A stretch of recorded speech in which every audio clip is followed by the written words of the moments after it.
नाज़रीन आदाब, प्रोग्राम दो रुख में आपका इस्तकबाल करते हैं। मैं हूं हिना जुबैर।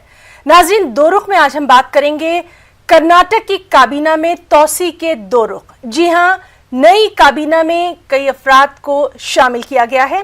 बीजेपी आला कमान ने इस तौसी को इजाजत दे दी थी। आपको बताएं कि बीजेपी हुकूमत की क़यादत में तब्दीली के बाद काबीना में पहली मर्तबा ये तौसी की गई है। नए सीएम बसवराज बोम्मई ने अपने कामकाज को संभाला और साथ ही उन्होंने अपनी एक नई काबीनी टीम को भी चुना। क्या हिकमत अमली रहेगी, क्या कुछ आगे का लाया अमल रहेगा, आगे जो इलेक्शन होने वाले हैं क्या उसको नजर में रख के इस टीम को तरतीब दिया गया है, और सबसे अहम सवाल, मुसलमानों को नुमाइंदगी दी गई है या आगे दिए जाने का इम्कान है। इन्हीं तमाम बातों पर आज हम बातचीत करेंगे और अपना अपना रुख रखने के लिए आज हमारे साथ मौजूद हैं दो बहुत ही खास मेहमान। चलिए उनसे आपका तारुफ करवा देते हैं। हमारे साथ मौजूद हैं मुजम्मिल अहमद बाबू साहब, जो कि स्टेट प्रेसिडेंट हैं बीजेपी माइनॉरिटी मोर्चे से। मुजम्मिल साहब, बहुत बहुत इस्तकबाल करना चाहेंगे अपने खास प्रोग्राम दो रुख में। और हमारे साथ मौजूद हैं निज़ाम फौजदार साहब, जो कि स्पोक्स पर्सन हैं कर्नाटका प्रदेश कांग्रेस कमेटी से। निज़ाम साहब, आपका भी बहुत इस्तकबाल करना चाहेंगे प्रोग्राम दो रुख में। तो नाज़रीन, चलिए हम अपने प्रोग्राम की शुरुआत करेंगे मुजम्मिल अहमद साहब से। मुजम्मिल साहब, आपसे ही सबसे पहले हम जानना चाहेंगे, नई टीम आपकी वहां पर बनी है, नई उम्मीदें वाबस्ता हो गई हैं, क्या कुछ हिकमत अमली रहने वाली है? बिस्मिल्लाहिर्रहमानिर्रहीम, नहमदुहु व नुसल्ली अला रसूलिल करीम। आज जो अल्हम्दुलिल्लाह टीम बनी है और बड़ी अच्छी तरीके से टीम बनी है और काबिल तरीन टीम चुना गया है कि हर एक जो नुमाइंदे अपनी अपनी जगह काबिल हैं और काम करने में दिलचस्पी रखते हैं और हुनरमंद है काम के ताल्लुक से। और ये सिर्फ और सिर्फ कर्नाटका स्टेट को आगे बढ़ाने की सोच के लिए, भारतीय जनता पार्टी का नाम रोशन करने के लिए ये टीम चुना गया है।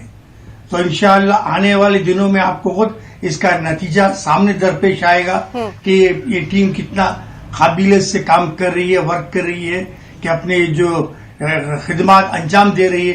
आपको खुद कौम को जो है, रियाया को जो है अपने आप नजर आएगा इंशाअल्लाह। कई अहम नाम, कई पुराने नाम गायब भी नजर आ रहे हैं, इसमें भी कोई हिकमत अमली? नहीं, हिकमत अमली नहीं है कि क्या है, देखिए हमारे पार्टी के अंदर जो है एज लिमिट है कि हर नए चेहरे को जो है, एक नौजवान को जो है एक मौका दिया जा रहा है कि वो भी अपनी काबिलियत दिखा सके, अपना हुनर पेश कर सके। तो इस चीज को मद्देनजर रखते हुए पुरानों को जो है हमारे दूसरे पार्टी के जो काम का है वो सौंप के जो है वो उसमें इनको इन्वॉल्व करके इन नईयों को जो नए चेहरों को मौका दिया गया है आगे बढ़ने के लिए। जी बिल्कुल, हमारे साथ बीजेपी जो है एक साइकिल के मानिंद है। इसमें एक ही जगह एक ही चेहरा, चाहे 80 साल हो या कांग्रेस के, जेडीएस के दूसरे हिसाब से नहीं है, तो बीजेपी में वो चीज नहीं चलती। नए नए चेहरे को लाते हैं, नौजवानों को लाते हैं, नौजवानों को ज्यादा से ज्यादातर उभारने की कोशिश करते हैं। चलिए ठीक है, नौजवानों को लेकर आते हैं, नौजवानों को ज्यादा से ज्यादा काम दिया जाएगा, इस पर भी हम बात करेंगे। साथ ही साथ किस तरह से इसमें कुछ खास कास्ट का ख्याल रखा गया है, कम्युनिटी का ख्याल रखा गया है या रीजन का ख्याल रखा गया है, इस पर भी हम आपसे जरूर आपकी राय जानेंगे। हमारे साथ मौजूद हैं निज़ाम फौजदार साहब भी, जो कि स्पोक्स पर्सन हैं कर्नाटका प्रदेश कांग्रेस कमेटी से। निज़ाम साहब, आपसे हम जानना चाहेंगे, पहली नजर में आज की इस टीम को आप किस तरह से देखेंगे?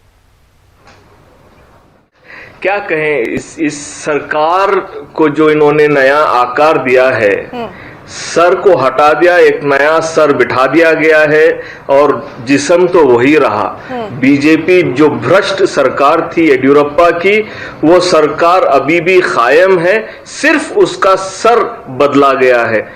बसवराज बोम्मई को बिठा दिया गया है इसलिए ताकि उनका रबर स्टैंप बनाकर इस सीएम को चलाया जा सके। अगर आप देखें जितना भी रिवोल्ट हो रहा था बीजेपी के अंदर, यत्नाल हो, सीपी योगेश्वर हो, रेणुका, बहुत सारे इतने सारे लीडर जो थे इनके खिलाफ बोला करते थे और उन्होंने इनका पर्दाफाश किया था। वो कह रहे थे कि ये सरकार कितनी भ्रष्ट है, कितने स्कैंडल्स किए हैं। सिर्फ येडियुरप्पा को हटाने से ये बीजेपी की सरकार साफ होने वाली नहीं है। ये तो यहाँ इस स्टेट से इनको सफाया करने के बाद ही ये कर्नाटका की सरकार साफ और सुथरी हो सकती है। जी बिल्कुल मुजम्मिल साहब, ये कहा जा रहा है कि पहले ही बदउनवानी का शिकार थी और इस नई टीम के आने से कुछ खास नहीं होगा, कांग्रेस की तरफ से क्या कहेंगे? अभी निजामुद्दीन फौजा साहब कह रहे थे कि रबर स्टैंप, अगर रबर स्टैंप होते तो जो येडियुरप्पा साहब के खिलाफ होते तो कैबिनेट में नहीं आते थे। और हमारी बीजेपी पार्टी के अंदर कभी रबर स्टैंप कांग्रेस का हिस्सा नहीं है। कांग्रेस वालों जो है सिर्फ सुनहरे ख्वाब देख रहे हैं, तो बुझता हुआ चला गए। अब भारतीय जनता पार्टी जो है एक उभरती हुई पार्टी है, उमंग भरी पार्टी है। भारतीय जनता पार्टी में जो कोई भेदभाव नहीं है, जो बोलती है वो कर गुजरती है। मुजम्मिल साहब, मसलन देखिए, एक नजर यहाँ पर अगर हम डालें, 8 लिंगायत तबके से भी हैं, वोकलिंगा से भी हैं, ओबीसी भी है, शेड्यूल कास्ट भी है, मुस्लिम नुमाइंदगी के ताल्लुक से आपसे ही जानना चाहेंगे। देखो, मैं गुज़िश्ता बार भी कह चुका हूं कि मुसलमानों का हकूक हरगिज पामाल नहीं होंगे बीजेपी के अंदर, चाहे मुसलमान जो है कैबिनेट में रहो या न रहो। जो मुसलमान का हक पहुंचना है बाकायदा पहुंच रहा है। मुसलमान बीजेपी में जो है कांग्रेस से ज्यादा, जेडीएस से ज्यादा फायदा पहुंच रहा है। बीजेपी के अंदर जो है हर उलमा को, येडियुरप्पा साहब की हुकूमत में जो है हर उलमा को, हर मौज़ून को जो वजीफा मुकर्रर किया गया है। क्या कांग्रेस में ये सब किए थे क्या जनता दल में किए थे क्या? और जो है कर्नाटका में जो है हज घर बनाया गया येडियुरप्पा साहब के दौरान। हमारे मिनिस्टर है ना येडियुरप्पा साहब है, इनके दौरान जो है, यानी आपका साफ तौर पर कहना है कि रियासती हुकूमत के दौर में मुसलमानों के लिए बहुत कुछ किया गया और इसका बेहतर जवाब निजाम फौजदार साहब ही दे सकते हैं। ये मुजम्मिल साहब की जो फ्रस्ट्रेशन है मैं समझ सकता हूं। अगर आप देखें, जब सिद्धरामैया साहब की सरकार थी, माइनॉरिटी डिपार्टमेंट को 3,300 करोड़ का बजट था। इस सरकार ने उसको आज 300 करोड़ कर दिया गया। 90% इन्होंने माइनॉरिटीज के बजट को घटा दिया। अगर आप देखें, जो प्रोफेशनल कोर्सेज में हमारे मुस्लिम और माइनॉरिटीज बच्चे जो बच्चे प्रोफेशनल कोर्सेज जो करते थे, उनको ऑनलाइन कैशलेस फैसिलिटी थी कि ये सारी फीस कॉलेज को चली जाती थी। लेकिन आज करीब 80% बच्चे जो अपनी फीस नहीं दे सकते वो ड्रॉप आउट हो रहे हैं जस्ट बिकॉज कि येडियुरप्पा की सरकार ने माइनॉरिटीज डिपार्टमेंट का 90% बजट घटा दिया। और मुजम्मिल साहब कहते हैं, यहाँ पे इतना बड़ा झूठ कहते हैं कि सरकार ने मुसलमानों का हक पूरा किया। किस मुंह से ये कहते हैं कि सरकार ने हमारी कौम को इन्होंने पूरा हक दिया है? इन्होंने हमारे बच्चों को अनपढ़ बनाने की साजिश की है। इन्होंने डॉक्यूमेंट एविडेंस के साथ कह रहा हूं, खत्म किया। माइनॉरिटीज डायरेक्टरेट का जो बजट खत्म किया इन्होंने, इसकी जिम्मेदारी कौन लेंगे? क्या मुजम्मिल साहब लेंगे इसकी जिम्मेदारी? कौन लेगा इस सरकार के? नुमाइंदगी कैबिनेट में, काबीना में मिलनी चाहिए या नहीं? मुसलमान को कोई टिकट देना है तो वो 10 साल इनके ऑफिस में झाड़ू पोछा करें, उसके बाद में हम सोचेंगे कि एक मुसलमान को एक सीट देना है या नहीं देना है। इस तरह की बात हम यहाँ मुद्दों पर बात करेंगे। मुजम्मिल साहब, लगातार कांग्रेस की तरफ से ये कहा जा रहा है कि कुछ भी नहीं किया गया, कुछ भी नहीं मिला है। आपसे हम जानना चाहेंगे, क्या वाकई में जो मदरसों की हालत है, जिस तरह से एकेडमीज की हालत रही है, इन तमाम चीजों में बेहतरी हुई है या आगे होने की उम्मीद? देखिए, कोरोना की वजह से जो है बहुत पीछे चले गए। इसकी वजह से बजट में कटौती हुई है। मगर बाकायदा कल मैं KMDC का ऑफिस में गया था, कल जो हम नए प्रोग्राम बाकायदा प्रेस में अनाउंस किए हैं, उसमें आपका भी जो है न्यूज 18 का वाले भी इंटरव्यू लिए थे, कल ही लिए थे। कल इसमें जो है मैं और मुख्तियार पठान मिलके जो स्कीम्स अनाउंस किए हैं। साफ तौर पर हम ये आपसे जानना चाहते हैं, क्या वाकई मदरसों की हालत बेहतर हुई है या होने की उम्मीद है? क्या जो एकेडमीज की बात की जा रही है, क्या उनकी हालत बेहतर है, या फिर खास तौर पर अगर हम देखें जो वजीफे दिए जाते थे उनके ताल्लुक से भी क्या आपको रियासत में बेहतरी की उम्मीद नजर आ रही है, या सिर्फ कैबिनेट का चेहरा बदलने से कुछ होगा? निजाम साहब, ना ये सरकार का चेहरा बदलने से कुछ होगा, ना कोई अगर नया मंत्री आएगा तो इस बीजेपी सरकार से कुछ होने वाला है। लेकिन एक बात तो पक्की है यहाँ पे कि मदरसों का इंस्टीट्यूशंस, जो मुस्लिम इंस्टीट्यूशंस थे, उनकी बेहाली करने में सबसे बड़ा हाथ इस बीजेपी सरकार की है। उन्होंने वक्फ बोर्ड का उन्होंने बजट खत्म कर दिया। आज वक्फ बोर्ड को अगर कोई भी डेवलपमेंट करना है, कोई मदरसे का हो या कोई तालीमी इदारे का करना है, तो आज सरकार के पास पैसे नहीं है। इस सरकार ने सिर्फ झूठ बोला है, मुसलमानों को तकलीफ देने के अलावा इन्होंने कुछ किया नहीं है।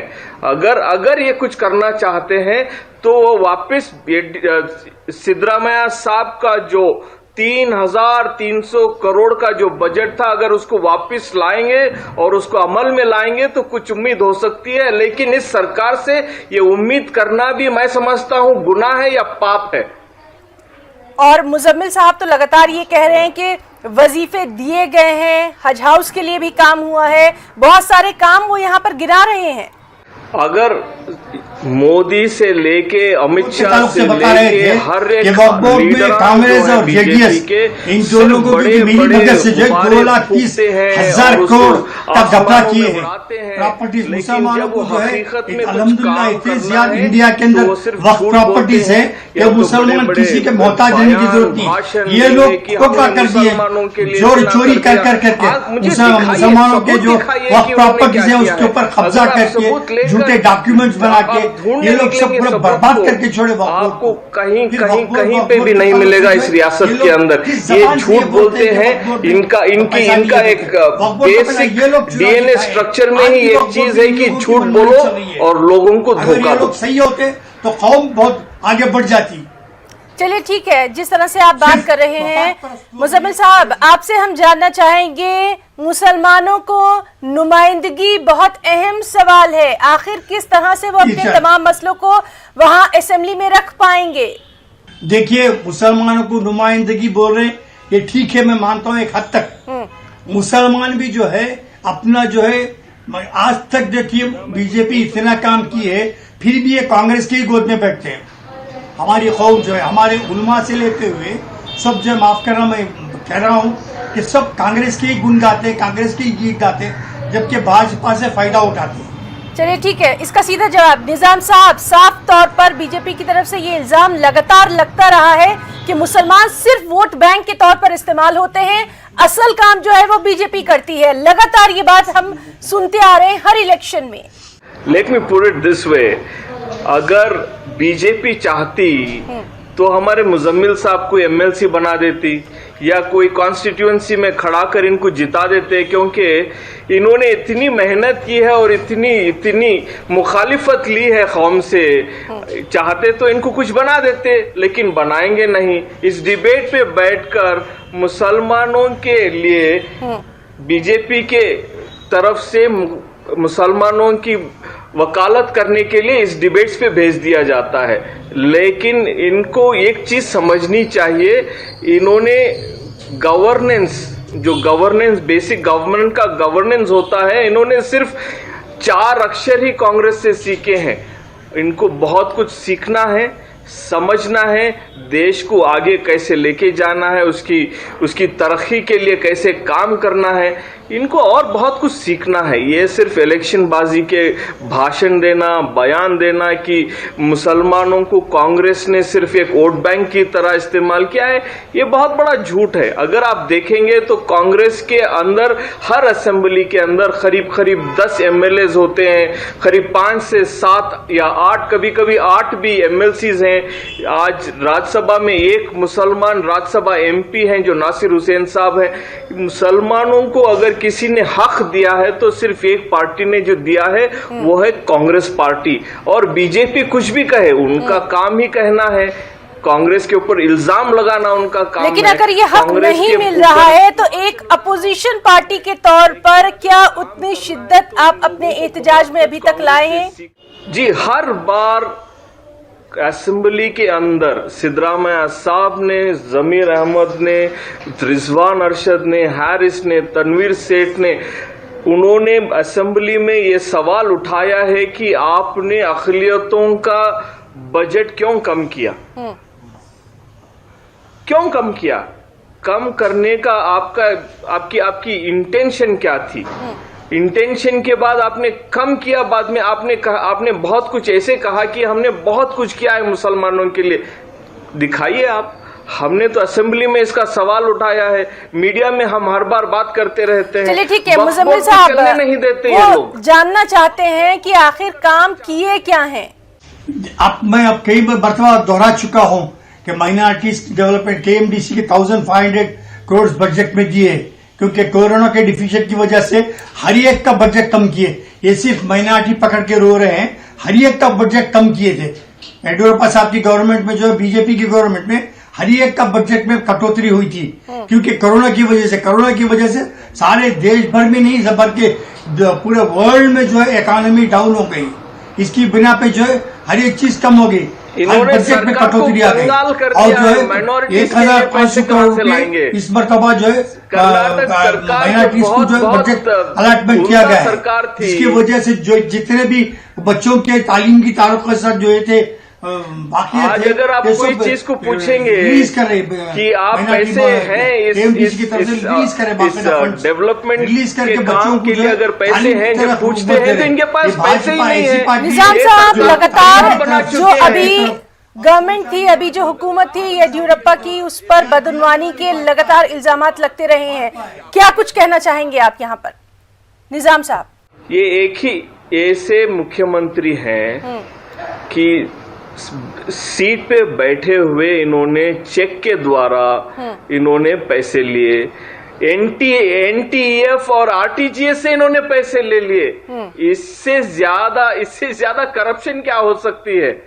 इन्होंने सिर्फ अपने लिए नहीं लिया, इन्होंने हर एक मिनिस्टर को, हर एक MLA को, हर एक ऑफिसर को सिखा दिया कि पैसे, रिश्वत के पैसे कैसे लिए जा सकते हैं। इन्होंने ये सिखा दिया। आज he was the only sitting CM who was prosecuted in the court while sitting as a CM. No one else in the country is a sitting CM who has been prosecuted. अब बताइए कि कौन सा देश में कौन सा मुख्यमंत्री है जो आज उसके ऊपर केस चल रहा है? येडियुरप्पा साहब एक है।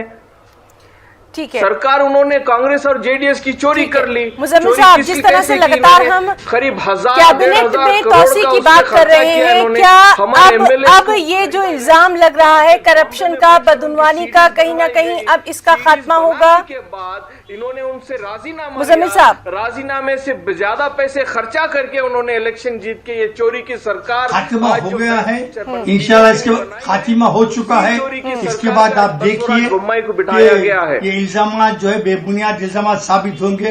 ये जो हमारे नए चीफ मिनिस्टर साहब हैं, ये बेहतरीन से बेहतरीन जो है गुड्स डिलीवर करेंगे और कर्नाटका स्टेट को जो है एक मिसाल बन के पेश आएंगे इंशाल्लाह। और जो नई कैबिनेट बनी है उसमें बाकायदा तहफ्फुज होंगे। अब ये जो कांग्रेस का रिजीम नहीं रहा, JDS का रिजीम नहीं रहा, नई जो काबीना बनी है, काबीना में जो तोसी की गई है, किन खास चीजों का ख्याल रखा गया है ये आपसे बेहतर कोई नहीं बता सकता? कास्ट का, कम्युनिटी का, या फिर रीजन का, या फिर आने वाले इलेक्शन का?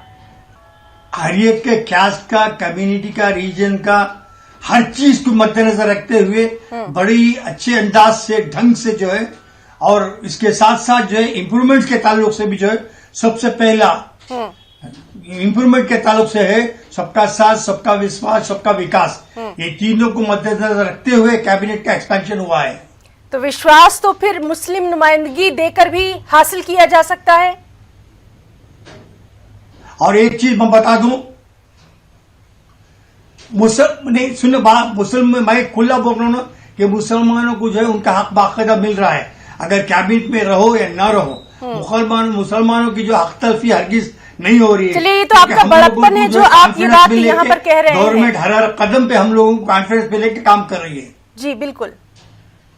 निजाम फौजदार साहब, लगातार हम देख रहे हैं कि ये जो नई कैबिनेट बनी है इसमें कुछ खास चीजों का ख्याल रखा गया है। क्या आपको वाकई में लगता है कि कर्नाटका इस नई कैबिनेट के साथ तरक्की कर पाएगा? ये सरकार के लिए कोई विजन है ना कोई मिशन है। ये सरकार सिर्फ और करप्शन कैसे किया जा सकता है और पैसे और कितना पैसा कमाया जा सकता है इलेक्शन के लिए, सिर्फ इसीलिए इस सरकार को चलाने की जरूरत है। बीजेपी कितना भी कह ले कि ये नई कैबिनेट आकर ये बहुत बड़ी डेवलपमेंट का काम कर देगी, ये सब कहने वाली बातें हैं। इससे कोई कुछ होने वाला नहीं है। ये सारे पूरे भ्रष्ट मंत्री वापस आए हैं और वही काम करते रहेंगे। इनसे कोई अच्छे काम की उम्मीद नहीं की जा सकती। मुझे बुरा लगता है हमारे मुजम्मिल भाई के ऊपर कि वो इतना उनको डिफेंड करते हैं, लेकिन उनकी हकीकत ही अलग है। लेकिन वो तो कह रहे हैं कि किसी भी ओहदे की जरूरत नहीं है, काम करना है और काम लगातार हो रहा है। हम आपसे भी ये जानना चाहेंगे, लगातार ये बात हो रही है कि कर्नाटका का जो सियासी नाटक है वो कई बार हम लोग देख चुके हैं। क्या अब हकीकी मायनों में अवामी मुद्दे पार्लियामेंट में उठाए जाएंगे? निजाम साहब, देखिए, कोशिश तो यही है कांग्रेस पार्टी और दूसरे ऑपोजिशन पार्टीज की कि पार्लियामेंट के अंदर कि ये सारे मुद्दों को ऊपर उठाया जाए। पार्लियामेंट के अंदर पहला होगा कि ये पेगासस को कैसे इन्होंने खरीदा और कैसे लोगों के ऊपर इस्तेमाल किया। दूसरी बात है इकोनॉमी, जो हमारी माली हालत इतनी खराब हो चुकी है, आर्थिक स्थिति के बारे में क्या काम करना है, कैसे करना है, सरकार क्या कर रही है, इसके बारे में बात करना है। तीसरी सबसे बड़ी बात, आज जो देश भर में बेरोजगारी की जो बीमारी फैली हुई है, इसको कैसे ये सरकार खत्म करना चाहती है।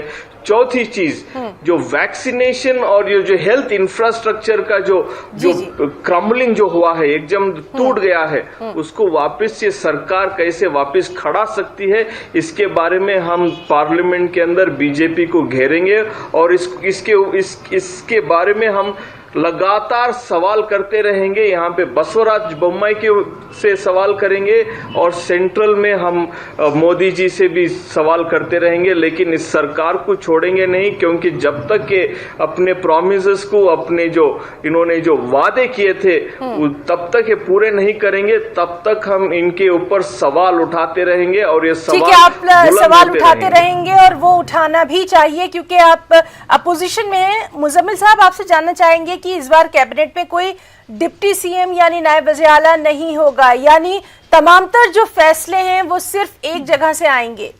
ये हर जो है पावर जो है सेंट्रलाइज कर दिए हैं। अब हमारे निजामुद्दीन साहब को ये बता दूं कि जैसे ये सीएम का पद संभाले हमारे बसवराज बोम्माई, जहाँ पे फ्लड्स आए फौरन वहां पहुंच गए, रिलीफ के कैंप किए और वैक्सीनेशन, कोविड के वैक्सीनेशन कितनी जगह मुफ्त दे रहे हैं और हर जगह, हर कौम में, चाहे माइनॉरिटी ना हो, हर कौम में जो है वैक्सीनेशन की आगाही ला रहे हैं, वैक्सीनेशन के लिए ला रहे हैं।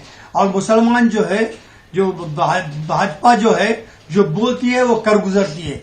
मसलन जो है ट्रिपल तलाक का मसला लिए थे, ट्रिपल तलाक की वजह से जो है आज के कई लड़कियों के। चलिए ठीक है, इस मौजू पर भी लगातार हम बात करते रहेंगे। आज बहरहाल हम बात कर रहे थे कि कर्नाटक की काबीना में जो तौसी की गई है, क्या ये हकीकी मायनों में कर्नाटक की सियासत में कोई तब्दीली लाएगी?